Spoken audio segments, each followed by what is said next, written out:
Je m'appelle Marie-Noëlle Perrault. J'exerce le métier de chargée de développement éclairage depuis 20 ans. Mon objectif, c'est d'apporter de la valeur ajoutée au dossier que l'on traite avec nos clients installateurs.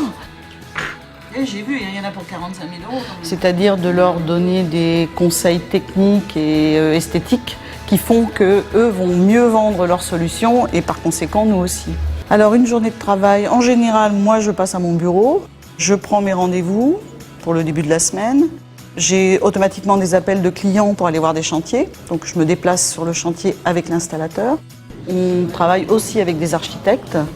Ensuite, j'ai un travail à faire évidemment sur ce dossier à mon bureau, une étude, préparer le dossier, faire l'étude technique d'une part, mais aussi préparer les fiches techniques, les échantillons s'il en faut. Pour faire de l'éclairage, il faut savoir lire des plans, bien entendu, et avoir une idée des volumes et des espaces. Ensuite, je vais remettre ce dossier au client. Après, quand le client a l'affaire, donc là, on va passer la commande à l'agence qui est concernée, là où le client se sert. Je t'apporte un dossier, là, tu sais, j'avais prescrit des produits pour un jardin, pour un architecte, et finalement, ça lui a beaucoup plu. Donc, il voudrait nous passer la commande. Et puis j'ai aussi un dossier pour General Electric, là où il faut lui commander. Lui, c'est pour demain. Je côtoie évidemment les sédentaires des agences, bien sûr, qui m'appellent tous les jours pour des questions techniques. Mes collègues représentants qui, eux aussi, m'amènent les clients. C'est comme ça que ça commence.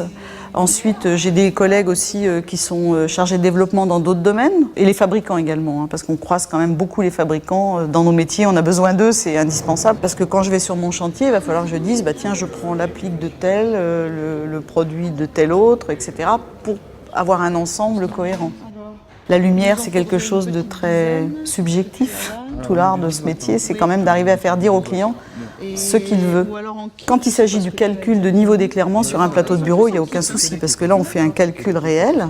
Mais dès que vous entrez dans le côté décoratif, la lumière indirecte, l'éclairage, la mise en valeur, c'est plus difficile, parce que sur un logiciel, vous le montrez, mais les conditions réelles ne sont jamais celles-ci.